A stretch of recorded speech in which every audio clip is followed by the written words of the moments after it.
Happy lunchtime, boys and girls. It is I, Tim, the brand weaver, branding for breweries on Instagram.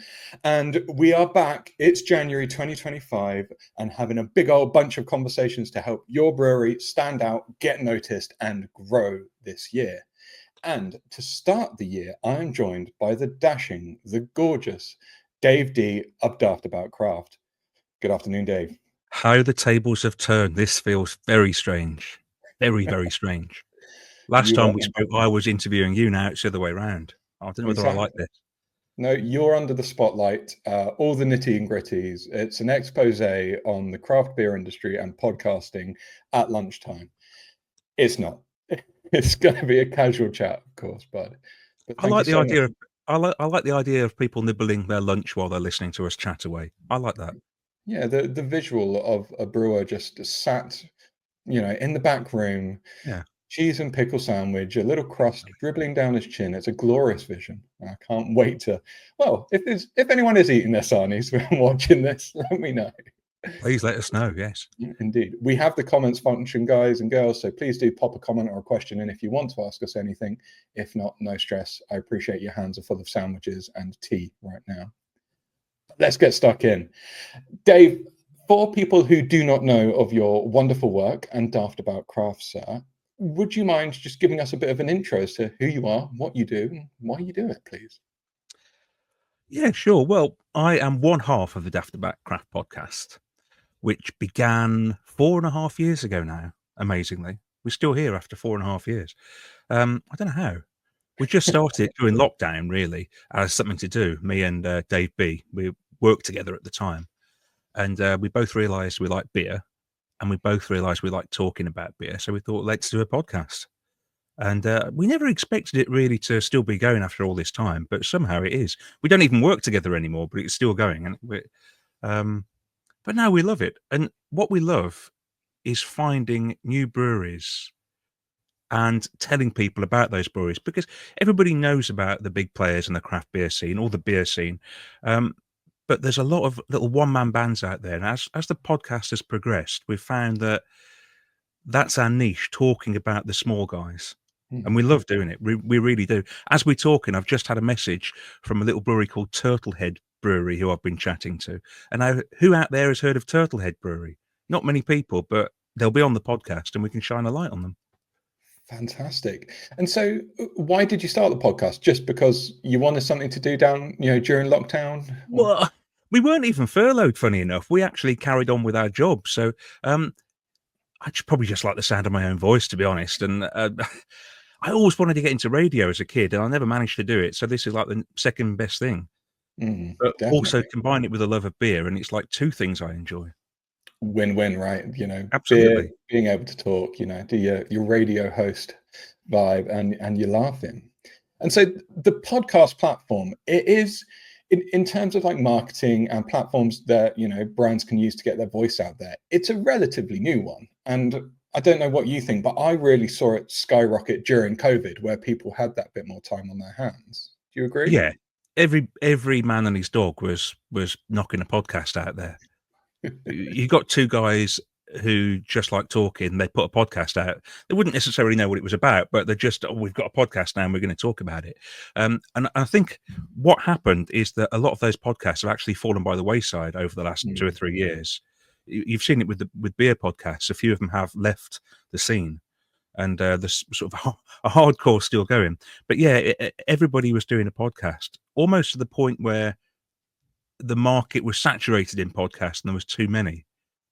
And there was a lot of beer ones, and I'm a bit selfish, but it's nice that a couple of them have gone by the wayside, because, being quite honest, there was probably too many of them.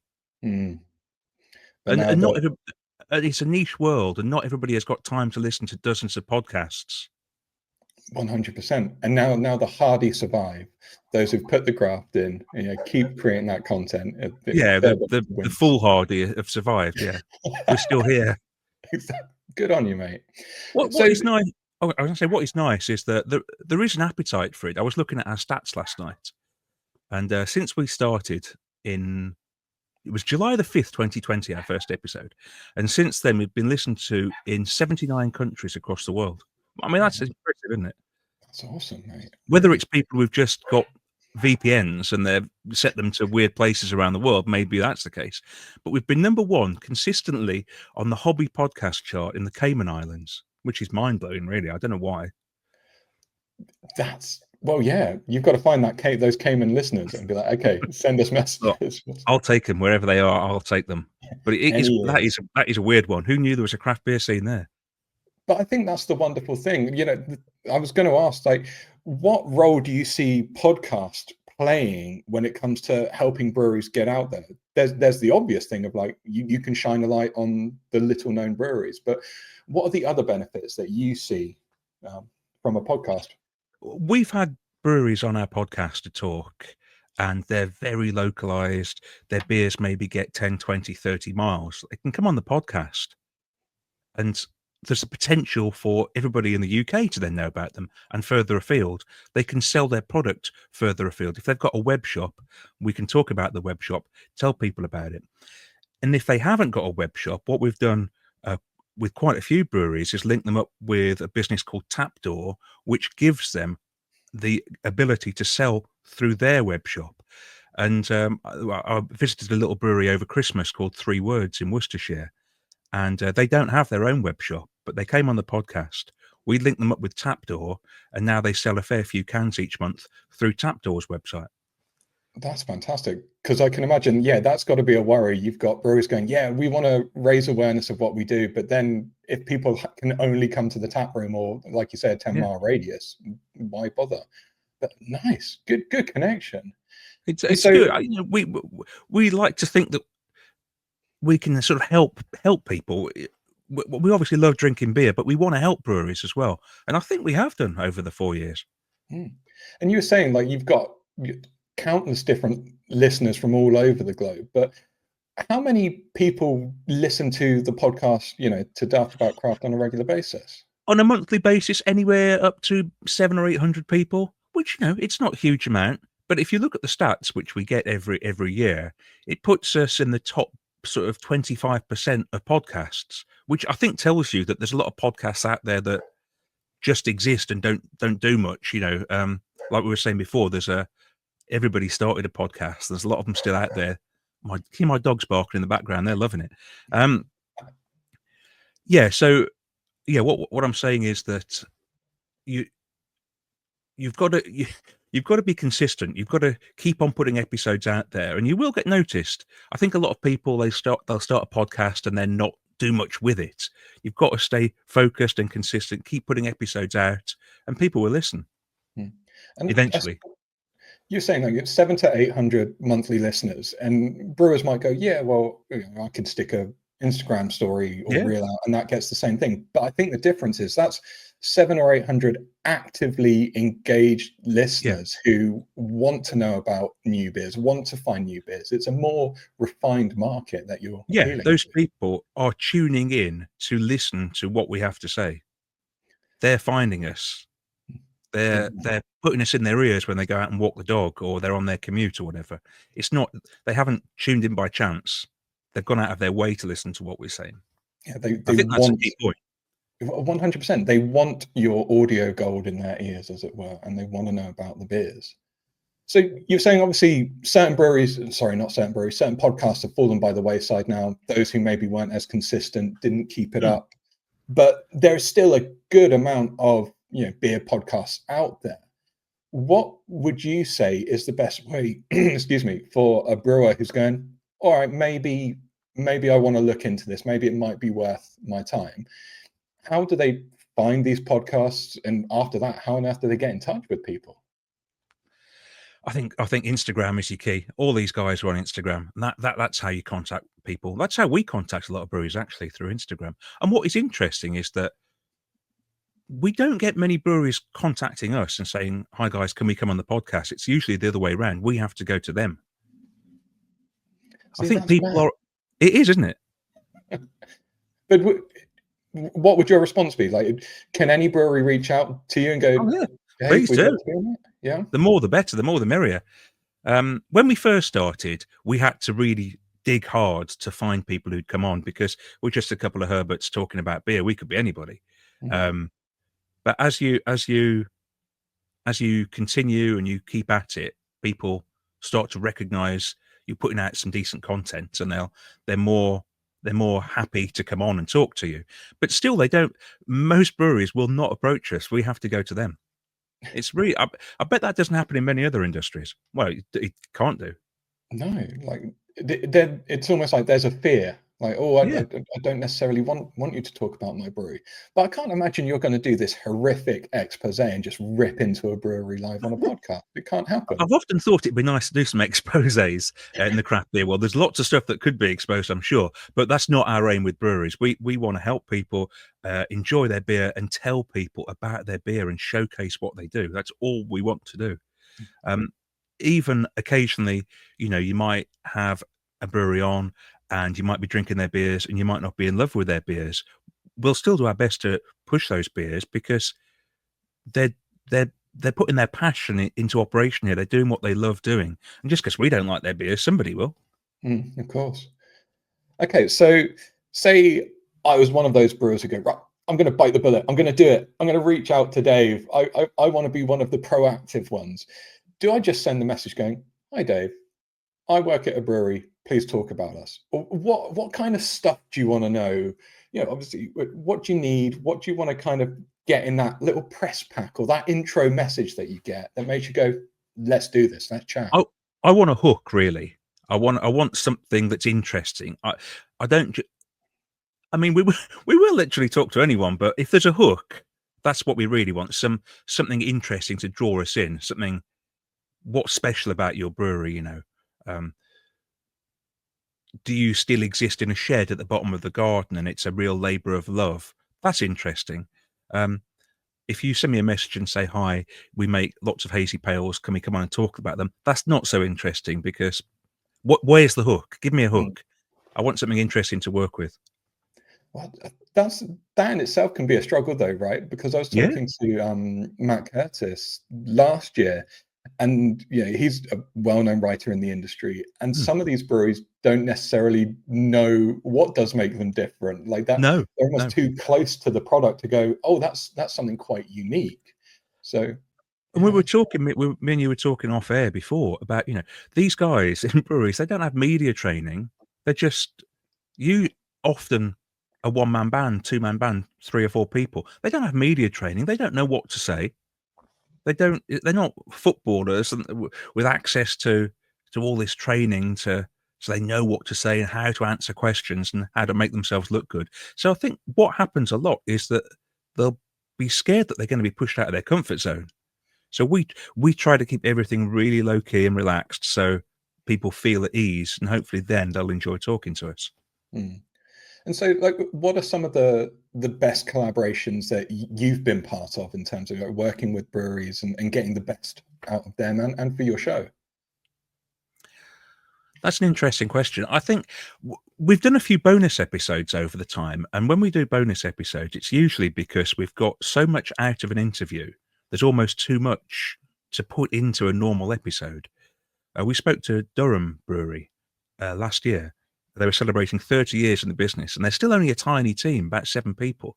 They've been going for 30 years, and it was a really engaging chat we had. So we loved it. We loved everything they got to say to us, and the beers were also amazing. So we put that into a bonus episode. So if you get into a bonus episode, you've done good. We've really liked what you had to say. That's the sign of a good chat, that it just keeps on going, right? Yeah, we've had some that literally lasted for 3 hours. Good Lord. Wow. And this is where you record it in an evening, right? I assume.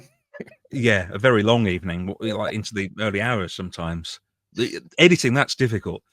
Well, that's what I was going to say about the editing side of things. Like recording a podcast, it's not like a live chat like you and I are having right here. You have that conversation, but there's an editing process. So we go back to the idea of media training. A brewer can happily talk, and if they stumble over their words, or if they go that gets whipped out, right? I take very great pride in editing out ers. If you and I'll get it out. Don't worry about it. It's not a problem. And a lot of guys will say to us, "Oh, I stumbled over my words there." Don't worry. That will not appear on the edited podcast. It will come out. I like it to be clean and fluid. No ums, no ahs. You'll sound great. And it's better for the listener, right? No listener wants to sit there and have to wait through an or a stumble. They want the good No. stuff, like blow after blow. Yeah. We want to make people sound good, not like they don't know what they're talking about.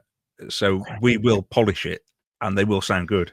And, when I say we will polish it, it takes hours to edit. I mean, what we're chatting now, and when we go off, we'll press the button and go and have a cup of tea, and that's it, job done.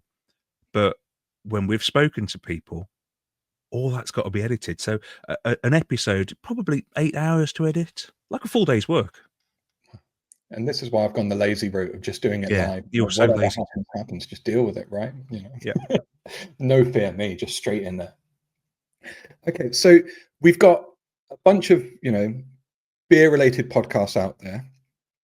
Is every podcast right for every brewery, or do breweries need to do a little bit of research before reaching out? What would you recommend? It's interesting. A lot of podcasts, how they operate is they'll have an interview, and the interview will be the whole episode of the podcast. There's some examples of that this week in craft beer with Rob, great guy.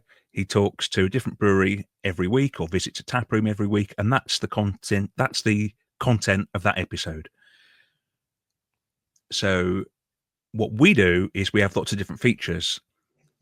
So a brewery could be part of one of the features. You don't necessarily have to be the main interview. We have a feature called Brew to Me, where we try beers from breweries we've never had sampled before. And that's a great way for a little brewery to get some exposure. They don't have to come on and have a massive interview. They can just send us a little voice note, 2 or 3 minutes, and we try one of their beers and then weave that into the episode. So if you're worried about making a fool of yourself on a long interview, you can just come on Brew to Me, send us a voice note. You can polish that voice note all you want and then send it to us. And so what will appear on the podcast. You don't have to worry about speaking to us and saying something you didn't really mean to say or whatever. And that's a lot of small breweries. That's their gateway into Daft About Craft. They'll come on that part of the show. It's really good for a lot of people. I suppose that coming back to like when breweries reach out to you, the fact that they've not done a blanket kind of Instagram DM to any brewery podcast that they can find, but they've gone, "Hey Dave, really love the show. I was thinking about this particular segment and I'd love to get involved in that," or they like this particular format. I'm guessing that's going to help, and you're going to respond more favorably to someone like that versus a copy and paste, right? Yeah, don't give me a copy and paste, please. But like I say, though, we don't get that many inquiries. It's us chasing breweries usually. So I think that's even like one of the biggest takeaways. It's just like, just send the message, right? It doesn't take too much time. If you're a brewer out there and you're listening and you send us a message, we will take immediate notice because there's so few people who do that. You will stand out from the crowd immediately. There's no doubt about that. I hope there's a couple of DMs in your inbox in the next day or so. I hope so. When we do get messages, it's very exciting. We love it, but we just don't get that many of them. Come on, team. I think also because a lot of these breweries we deal with are really small, they don't have time to be sending out messages on spec to podcasts. They just don't have time. They're busy making the beer, packaging the beer, delivering it.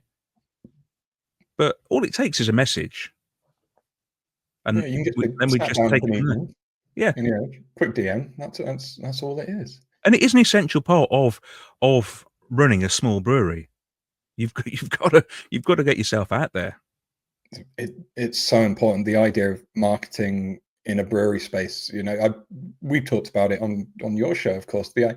So many brewers have this field of dreams mentality, like brew it and they will come. And it's like, no, you've got to put the effort in. You might have the best beer in the world, but if no one knows it exists, then you're going to struggle. You're going to really, really struggle. But let's talk about if there are any no-nos. So are there any mistakes that breweries might make when partnering with a podcast or things that they should avoid? Just occasionally, we'll get a guest on. My dogs are looking forward to this bit. Look, can you hear them barking? I'm leaning in. I want to know. Just occasionally, we'll get a guest, and they can be tricky to deal with. It's like they've got their guard up and they don't want to tell us anything. So they'll go through the motions and just talk around the edges. I like to get to the nitty-gritty of it. I wanna ask people, you know, what do you struggle with in your business? What's difficult? What do you enjoy? What made you love the business? Do you still love the business? If somebody isn't willing to answer those sort of questions, that is a big no-no for me. We haven't had many people like that, but just occasionally it can be a struggle when you get somebody on. You sit Mm. down, have a couple of beers, and you tell within a couple of minutes that they're going to be hard to open up if you want, and you it's hard to crack that outer layer of them. So what I'm saying is, if you're going to go onto a podcast, be prepared to talk honestly about what it Mm. is you do. And do you? I know every podcast is different, but at Daft About Craft, do you let your guests know the kind of questions and things that you'll be asking ahead of time, or is it more natural and No, fluid? no, Ooh, no. scary. Well, this is maybe we're wrong, but sometimes people will say, "Oh, have you got a list of questions?" I don't know because I don't know where the conversation's going to go to, quite frankly. And I Mm. love the idea that that conversation can go anywhere.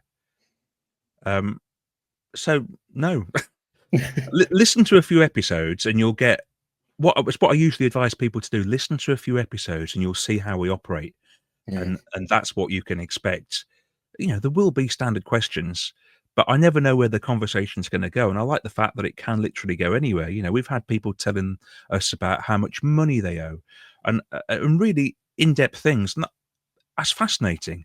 But I can't. You wouldn't get that from people if you laid out specific questions. That insight, I don't think would come. So we like to let it flow naturally. Hmm. And coming back to the editing comment, I would assume that if there were territory that you stepped into and the brewer went, I'd prefer not to talk about that Yeah, of particular course. piece, then you go, that's cool, we move on, right? Yeah, sometimes somebody will say they'll let their guard down a little too much, and they'll give us some really juicy stuff, but then they'll say, "Oh, no, can we take that out?" Of Yeah. course, you have full control. We're not gonna stitch anybody up, we're not about that. Are you planning on releasing like the Daft About Craft After Dark, where all the voices are changed and it's like the juicy Yeah, bit that people used to say? that's it, yeah. Well, you never know, it could happen now. I've often thought we should release an episode full of bloopers because there's plenty of those. Then I Oh, think, do people really care? I don't know. I think that's my best bit about a film. Like when you get to watch to the end and there's Yeah, all the true. bloopers, it's just like that's brilliant. It shows the human side of these Yeah, wonderful people we put on pedestals. All right. So the obviously you do a podcast and you have a chat for be it 30 minutes to 3 hours, depending on how long you've talked. What can a brewery do once the podcast is done if they want to double down on it? They put the time in to work out who they want to talk to, have that chat. Like they could easily go, "Oh, done it now. It's over to the podcast to do all the promotion, and that's about it." But yeah, surely they can do more to get more from it. absolutely. That's a really, really interesting point. Our most listened to episode last year was one that featured Axeljack Brewery from Wales. It's no coincidence that they are probably the brewery that did the most after we'd spoken to them and promoted it heavily on their socials, Facebook, Instagram, everywhere. And not just one post, but stories, all sorts. And that really engaged a lot of people and they listened to the episode. So it really does work. Mm, Equally, we spoke to another brewery called Broadtown from Swindon. And afterwards, without any pushing from ourselves, they took a bit of audio, they did a lovely animated video and put that out on their socials, and that did really well. So, I mean, you can choose to do as little or as much as you want, mm. but obviously, the more a brewery does, the more your episode is going to get listened to. That's without doubt. And I think the wonderful thing about podcasts, and especially like video interview podcasts, is there's so much repurposing that can be done from it. Like, of course, extract the audio, get little clips that you post. You got the Exactly. video, so you can trim a couple of bits of the video and you've got several reels in there. But I think something that breweries don't necessarily realize is the content they start talking about is really valuable for their own channel, because if they're starting to talk about what makes the brewery different, the history, the purpose, the origin story, they can go, oh, I can talk a bit more about that now. It's almost like a bucket of ideas that will then springboard the rest of their content moving forward. It's Yeah, a big absolutely. thing. We've had breweries that when they say they'll do a market stall and sell their cans and whatever, they'll have a little business card with details of our episodes, and so they hand those to their people who are buying their products, so people can go away and then listen to the episode to find out more about them, which is brilliant. You've That's just got to really be active. You've got to be actively engaging with people and doing all you can. It's not just about making good beer. At the heart of it, it's about making good beer, but there is so much more. mm. In And fact, there's plenty of breweries out there that make bad beer and do well. So yeah, it's about the marketing. It's about people knowing about it, right? That's the main thing. yeah, Does it cost a lot to feature on a podcast? Do breweries pay a lot of money, or do they hand over some beers, or does it vary? Like, how's it work? when we contact people, we'll say, come on and talk to us. Send us a few beers. We're happy to pay. So we always offer to pay for beers. Most 90% of the time, a brewer will say, "Don't be daft. Here's some beers. I'll come on and talk to you." But we don't take anything off anybody. We just all we take is their time. I mean, then surely it's a no-brainer when, the idea of putting 30 quid behind a paid ad on Instagram, or chatting to someone as glorious and divine as yourself True. for a couple of beers. I mean, that's only fair, right? Send some beers. You want to taste them. You're going to talk about them. Right? Seems like a no-brainer to me. Yeah. So what usually will happen is that me and Dave B, who presents the pod with me, will get a little package in the post. Even if it's only one beer, that's fine. Sometimes we might have 12 each. It just depends. One beer is enough, but whatever a brewery is happy to send to us. But we don't want anything off people. Like I said before, we are just all about promoting breweries. It's what we exist for. It's what we do this for. So we'd never charge anybody to come on. I think I've been talking to more and more kind of content creators on social media around the beer space. And so many of them out there are happy to do a little bit of a promo or a feature just for a few beers, and these are people with an audience of 10,000, Yeah, 15,000 yeah. people. And so it's like, well, if you're happy to send a couple of beers, you're laughing. Like, it doesn't have to be super expensive to get the good word of your brewery out there. So I And think it's really important. it's always a bit of a red flag to us when breweries don't want to send beers, because you Hmm. kind of think, what? This is your product. What's going on here? Yeah, I get that completely. So what advice would you have for a brewery then who's looking to go above and beyond? So they want to stand out. They don't just want to be the ones who send you a message, but you featured a number of breweries on the podcast now, and there've been numbers of breweries that featured on many podcasts. But what do you think would take a brewery to the next level, where it's like, wow, that was a great guest. They've really doubled down on that. Here's a good one for you. Missing Link Brewery in Sussex. Wonderful brewery, wonderful beers. I know that now, but I didn't know it before because I hadn't really heard of them. But they invited us down to their tap room, and not only have they got a tap room, they've also got some accommodation there. Some what do you call them? Those nice huts. Oh, the glamping Glamping pods. glamping pods. That's the one. So they invited us down, me and my wife, and we stayed in one of their glamping pods overnight. They cooked us a meal in the tap room. The tap room was shut, but they cooked us a meal in the tap room. They gave us beers in the tap room, every beer they'd got.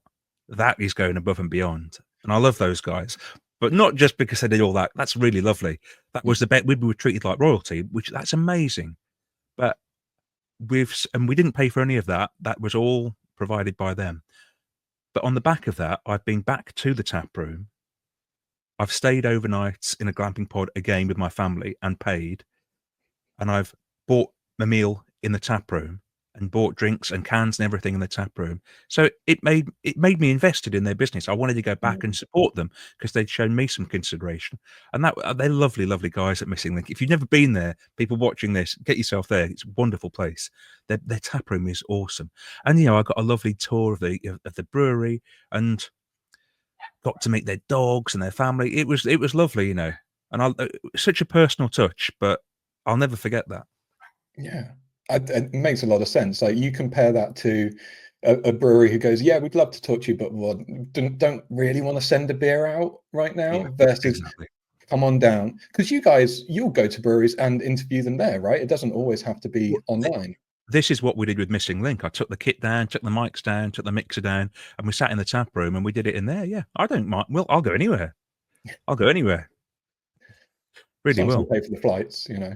USA, Oh, here yeah. I come. Cayman Islands, that's where you want to be, right? Well, yeah, apparently, yeah. Dave, this has been phenomenal, and I think it's been incredibly valuable. The fact that even if breweries took a few things away, it's just like, send the message, listen to a few podcasts, work out who you want to talk to, and reach out to them. I think that's, well, what my biggest takeaway has been. Have you got any like final words of advice before we close this off? I think sometimes breweries might be a bit scared that they're tiny. They're nobody's interested in them. They haven't got enough of a following or whatever to feature on a podcast. No, even if you only make 100 liters of beer once a month, we're interested in you. In fact, we're more interested. The less you make, the more interested we are. In fact, because that we love that tiny breweries just doing their thing, but they might think we want to step this up a little bit. But how do we get people to buy our beer? How do we tell people about our beer? Those are the sort of breweries that can really benefit from being on a podcast. And we've had many, many breweries like that feature and go on and do really well. So yeah, never think you're too small because no, you're not. Not at all. Dave, thank you so much for this, bud. I appreciate you taking your lunch break to come and chat to me. That's all right. I'll send you my invoice, and if you can pay me swiftly, that'd be great. I'll invite you to my glamping pod in the Yeah, garden. please do. Please do. But before we sign off, like, where can people listen to the podcast? What chats have you got coming up? Tell people about what you've got going on right now. We're currently working on episode 68, which will be out at some point this month, which will feature. We've got, as it's dry January, and we should give a nod to dry January. There's some wonderful no and low alcohol beers out there now. That avenue of the business has improved so much in the last few years, and we'll be finding out about that with the sober boozer who used to drink a lot of beer, had a problem with it, and then stopped drinking beer. In fact, I think he's just yesterday or today, he said on his Instagram, it's been 3 years since he last had his last alcoholic drink. He drinks exclusively no alcohol beers. So he's coming on to talk to us. Next week, we're talking to Dan from Radio City Brewery in Chelmsford. He'll be on at some point. We've got another chat lined up with Ideal Day Brewery. So that will be coming up. We've just nailed down an interview with Dark Element in Wales. Now, we had Dark Element on. This is a great example of what we were talking about, actually. Dark Element featured on our Brew to Me section, and he didn't send a voice note because he didn't want to put himself out there. He wanted to.